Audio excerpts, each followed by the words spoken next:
Hi everyone, and welcome to this edition of Peace Talks, which is the quick interviews that we do with the bands that are coming up to play for us at the Mars Bar, which we've got this time Law of Three that are coming up on Thursday.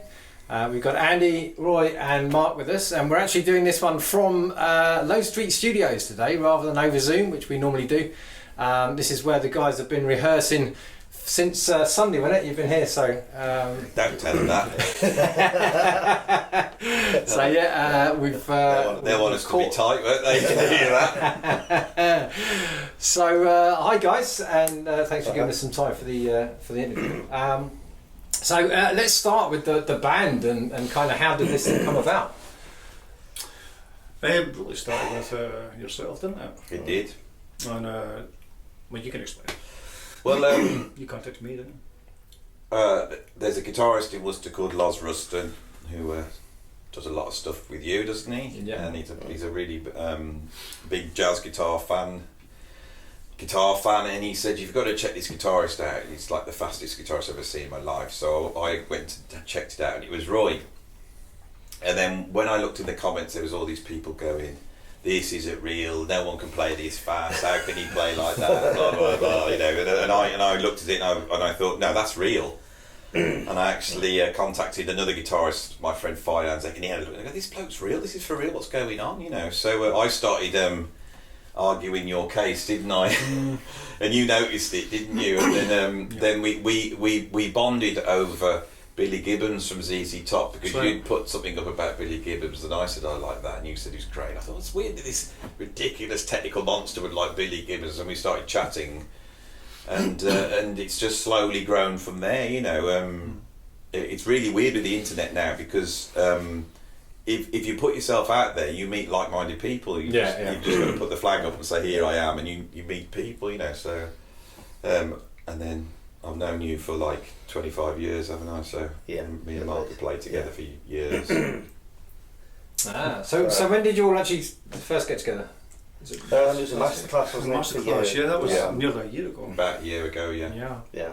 That was we'd never played before. Well, that was our gig, was actually just that masterclass on stage live. It was like, okay, what's going to happen? Who knows? You know? Right, cool. And it just worked. Yeah. I'd never met Roy before. Had you met No. No. So no one had met it. And you're based up in Scotland, aren't you? Yeah. So it's a 6-hour trip. It's quite a haul. Yeah, I can imagine. So and Mark, how have you sort of come into the band? Well, as Andy said, we've known each other for 25 plus years. I'm from Birmingham originally. Right. When I moved to Kidderminster in the mid-90s, I actually moved next door to an ex-girlfriend of Andy's, whose mother's living there, and we got hooked up that way. And you know, I was at one point teaching most of the bass students at Kidderminster College back in the day, right, through my association with Andy. We then went on to form a number of bands together. We had a fusion band in the old days, many years ago. We had a fusion band called Juggernaut, and our saxophone player was Sam Rogers. Oh, right, he's playing with Reed on Thursday. Yeah, so we for like 20 odd years. Oh, wow. I've seen him for a long time. Sam's an incredible player. I mean, incredible, one of the best saxophone players in the UK, I think. You know, so it's going to be a hell of a show. Yeah, We're going to have to do some more practice tomorrow. I bet they're all ready to go, aren't they? Yeah. I did get a message from Faisal, who's their keys player, saying he's looking forward to getting his jazz chops out because he's been doing a number of wedding gigs and that sort of stuff. So that's all cool. You met. I mean, we're obviously in Kidderminster at the moment, Low Street Studios. Andy, you've had you were running the music department at Kidderminster, were you? Yeah. Because I had a lot of people who come up to me and said, "Oh yeah, I know Andy. He's my tutor at college." So we've got a lot of your students are expected to turn up on Thursday. Can they afford a ticket? Can they? I suppose it's Worcester students, isn't it? Who do the Black Country students couldn't afford it. Well, you know, we might. I have actually done some discounted for students and under 21s in the past because we had a couple of your students come up and do a slot. I might send some messages out. So we could do that. We could do that for students and such. That's easy to do on the door. It's all about getting people in, really. Getting people in front. You've got to spread the word of jazz to the people of Worcester. Well, it's a very important thing. That's what I'm trying to do. Isn't it? It hasn't got enough jazz in it, has it, Worcester? No, it hasn't. And we got some really good bands actually. So my programme will be out on the tables tomorrow up through till January. So we've got some great stuff coming up. Roy, let's talk about your playing and kind of your history, how you got into it, and how you got to this ridiculously fast technique that you have. I started playing when I was just explaining one of the guys downstairs. I started playing when I was about 3. Mm-hmm. I didn't really take it seriously. I was 10 years old, something like that. And my old man went offshore and left his guitar behind, so that was me with a bunch of books, bunch of blues stuff, bunch of ragtime stuff, and this guitar.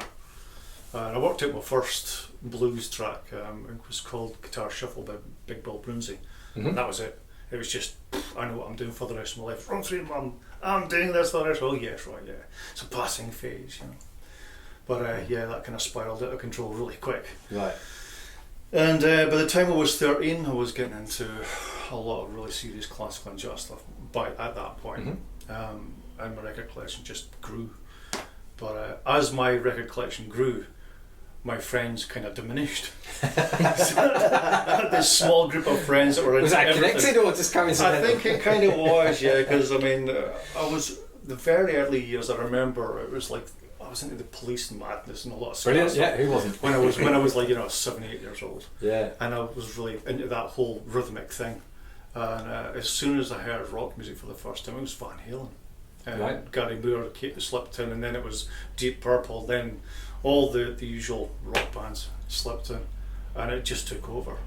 Of course, I've been listening to jazz stuff all through my life, but I didn't want it at that age. My mother was a huge jazz fan, but I wasn't really interested at that point. Right. It wasn't until I got into, I think I was just in music college, I was about 19, and the rock thing was starting to die, and I started to think, do I really want to play rock music for the rest of my life? You know what, I'm really I'm twigging on to like Weather Report, and I'm kind of going that direction. Mm-hmm. It's not that I've outgrown it, I always loved it, but there was more in there and I could grow more. So I really started veering off that direction, and I started getting to virtuosos, obviously, in the jazz field and the classical music. And my technique just exploded from that point in. Cool. That's when I started to get really serious about it. So I've been playing a good nearly 20 years before I really started to hunker down and think, I'm going to have to do something about this. In actual fact, it was a Stanley Jordan concert that twigged me off. I'd just finished, I'd gone to music college, I'd gone down to see the Electric Band with Gumbali and the old lineup, which was just unbelievable. So my ego was somewhat kind of crushed, and I was between a rock and a hard place, because it was like, do I stick with rock or do I go down this channel? But there's more in this way. So I thought, I'll go and see Stanley Jordan, see what I was at, and that just floored me. It was a 3-piece band. I was like, oh my God, how can he play like that? So yeah, I kind of went away, kind of licking my wounds, and thought about it, and started to study more, and the more I got into it, it just blossomed from there, really. You know, I really got into everything. So the technique thing is really a byproduct of playing. Yeah. Because when you're playing all that stuff, it just kind of happens. Religiously you're just playing. And these things started to happen between brain and fingers, where that music forces you to play things that you wouldn't normally play before. So you're trying to figure out your own way in doing it. And because way back, I remember, like in the Sticks, there was nothing for me. There was nothing for anyone. It was just a book and a record deck, and you had to kind of try and figure it out. So I think from that, really a lot of the way that I would start to tenor picking, a lot of the legato stuff was born from there, because there was nothing to show you otherwise. There was only a few traditional guys down the pub, and there was nothing there for me. So it was a case of sitting there with a record trying to figure out what was going on. I remember specifically there was one time trying to figure out what Eddie Van Halen was doing. I think the torment lasted about 3 months. And I was just tearing my hair out, how's he doing that? And remember the old TV thing, Rock School? With Deirdre Cartwright, was that her name? Yeah. And there was this kid just went doodle. So I was like, I know how to do that now. So that was me for 2 years. Nothing else but that. I was like, I've got the key. But that kind of sparked something inside me to get curious about all the other stuff as well. So I figured, right, I'm going to try and nail everything else that's happened regarding Holsworth and Gumbally, of course. That didn't really happen, so I had to try and figure out my own way into how to do it. So out of that, it's just born what I'm doing just now. Yeah. All this time, trying to rediscover something inside myself by finding who I am and how I want to say it.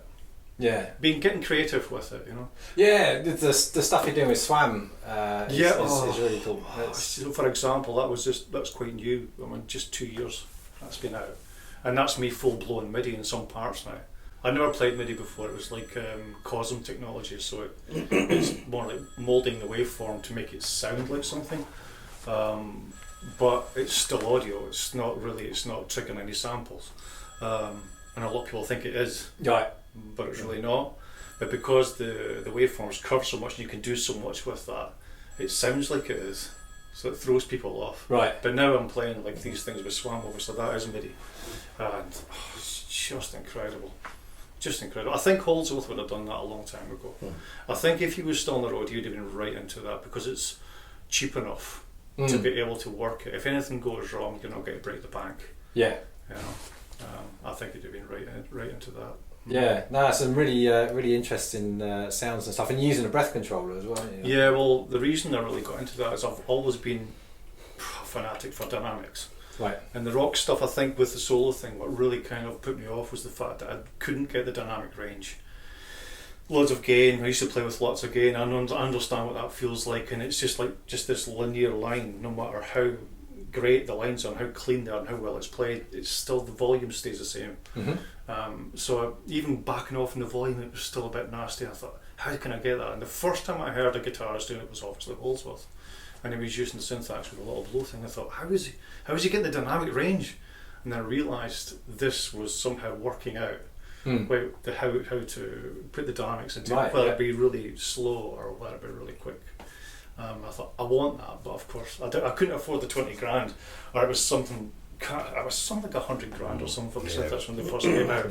It was something ridiculous. I said $1 million before in the previous interview, but it was a lot of money. I think you can pick them up now for about 20k. But anyway, I thought, I can't afford that. And of course this came along, so I was like, I've got to have it. Right. This is exactly where my head's at. Cool. Just for the full dynamic range, it was like, right, I think I can put that to some good use. Yeah, no, really looking forward to seeing and hearing all that in action. Yeah, well, I mean, these guys, like, it's really easy. It's just, I'm kind of like the decoration on top of what's already there. But they'll listen. That's the beauty about it. And they're my equal as far as things are for me, musically. Right. So I don't really have to say anything.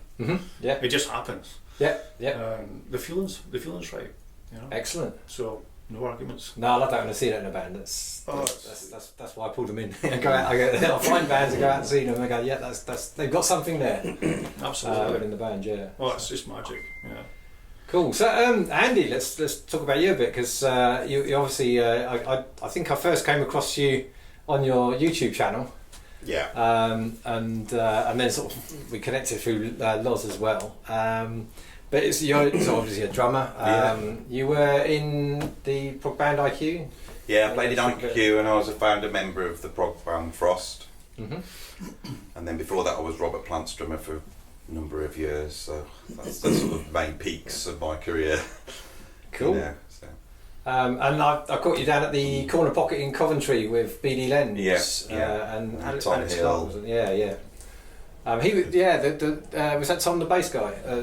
Because he was up at Stourbridge. I was up there. I mean Tom's one of the jazz bass players around. Yeah, really great player. But it's like that's a lot more sort of jazz standard type of stuff, and then you get sort of the sort of funky fusiony sound. But what we're doing is a lot closer to sort of the original fusion bands. It's a much more high powered sound, isn't it? Not all the time, but we're really pushing it energy wise. So that's what we want. That's what we want. Yeah, it's kind of pretty. So that's what I find really exciting because I love that. It's pushing that creative flow to the next. What can we do next? Yeah. It's just pushing the boat a little bit further out. Yeah. And just until it starts to feel uncomfortable. And bring as many people as you can along with you. Yeah. Brilliant.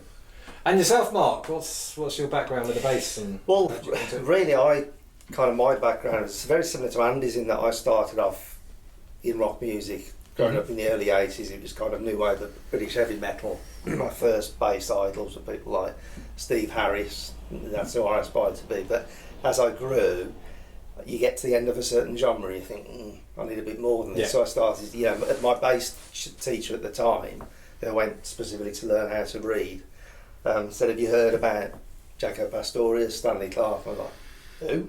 Yeah. And so that quickly opened the door to a whole new world to me. I never really looked back. And then as a bass player, I've kind of more gone down the session route than anything else. In that, because I class myself as style agnostic. Really, I don't like to be too pigeonholed into any. I don't see myself as a jazz player specifically, because I can go and do a rock gig and so it's very eclectic. So I've ended up doing, I actually did the first kind of incarnation of Robert Plant with Andy, the very first setup of that. I've ended up doing. You slapped the bass too much, didn't you? For Yeah, Roberts? It was far too much Mark King going on for that. No, not enough BB King, too much Mark King. But I've ended up doing quite a lot of work in house music, and so I ended up playing on a chart with a band called Soul Central, who Andy knows as well, which went to. No, I formed it. It was my band, and then I left, and then they had one of the biggest hits in in history. So in fact, there's, I've got bass lines I wrote within that genre. In fact, another friend of mine who's into house music, something I wrote that became a song. I said, "Oh, have you checked this out?" And he said, I've been listening to a remix of that for years, and I went on. There's about 7 different remixes of something I wrote on YouTube. Oh, wow. So it's ended up like that. So I've always thought of myself as independent because I don't like to be pigeonholed too much. Right. But as a long association I've had for probably 25 years is with a drummer called Phil Meinl from Birmingham, who I played in with bands. Well, my band used to support his band called NCP, No Commercial Potential. Okay. Which were kind of like King Crimson-esque type, really odd time stuff. Really good band, and my band supported him in the early 90s. He kind of, really was taken by my playing, I by his, and then we formed a bass and drums partnership called Funk Pig, and it's a project we've had for years and years and years. And at that point he was doing the kind of MIDI thing with triggering loops off drum bugs.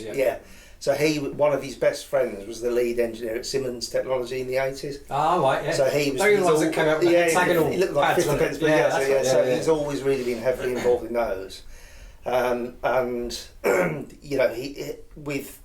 He got the old Big Akai sampler.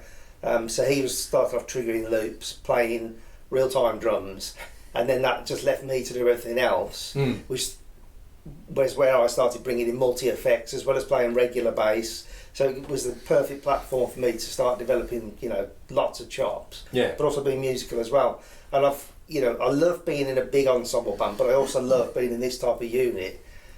Because for instance, I'm now using the Roland GR55. I have been doing for about 5-6 years, which I was always a fan of the Roland V bass before that. I had one of those for about 10-15 years, but it was quite limited. With the GR55, it is basically just a MIDI controller, although using cosmic technology. There's like 950 samples on the unit, so I can play anything from a string quartet to a trumpet to everything you want to think of. And that's, I've been working on ideas for that for probably 5 years with myself, just composition ideas. This guy turns up, it was just like, there you go. And I literally, we set up a WhatsApp group and I'd be posting ideas on there, and before I knew it, Roy had taken the WhatsApp footage, chucked it into his computer, and he'd put melodies over the top, and that's how the Law of Three album came together. Oh, brilliant. So the writing process, it was seamless really. It wasn't hard work at all, was it? No. None of it has been like that. So it's just that having that calibre of musicianship. I think what's helped is Andy and I have had a rhythm section connection for so long.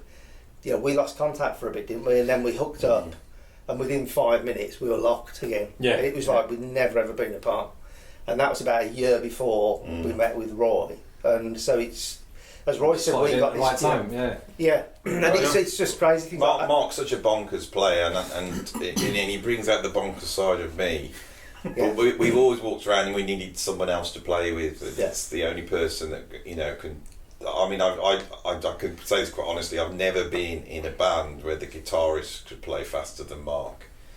But you can play faster than Mark. I think you're about the only one. Absolutely, yeah. So, I say this as a joke. Really, it's not really about speed and all that stuff. You know, I'm just pulling their legs really.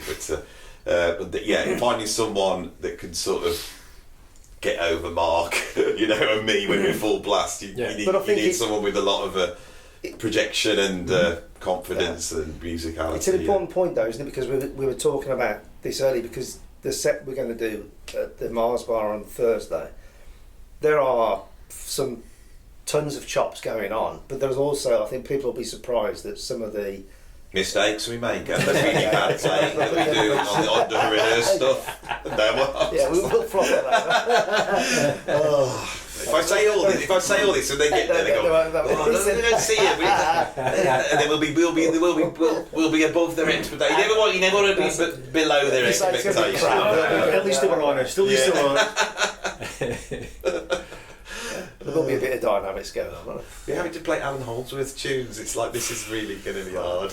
And do it your own way. Yeah. They're all over the place. I tell you. So it is going to. At certain points, it's going to be some really tough stuff to play. Yeah. Good. That's what we like to put in front of people. Yes, that's what they want in Worcester. They cried out for it. So there is an album. Is it in recording? Has it been recorded? We're 5 tracks into it with 3 more to do.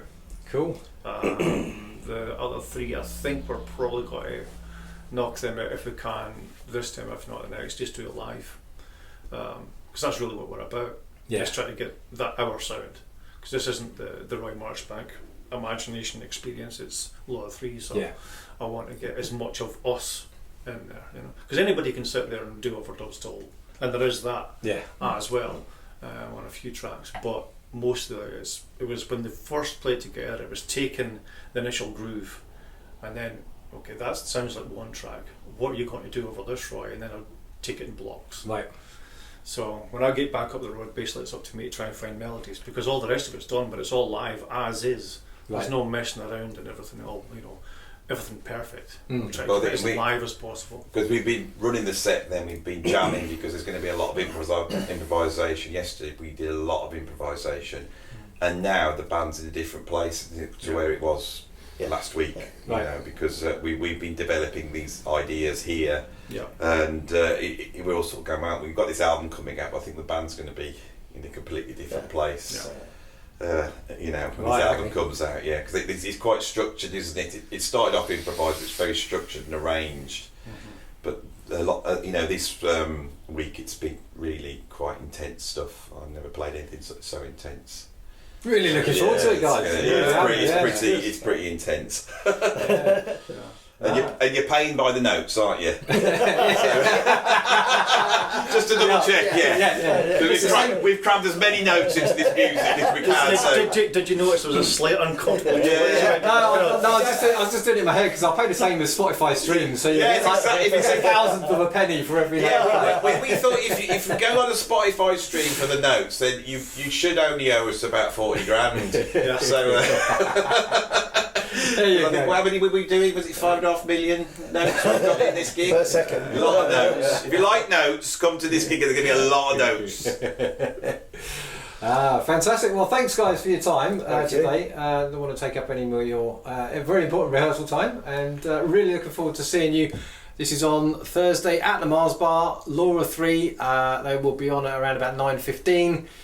Doors at 8, and we got Reed Bass with his band on at 8:30. So see you Thursday. Thanks very much.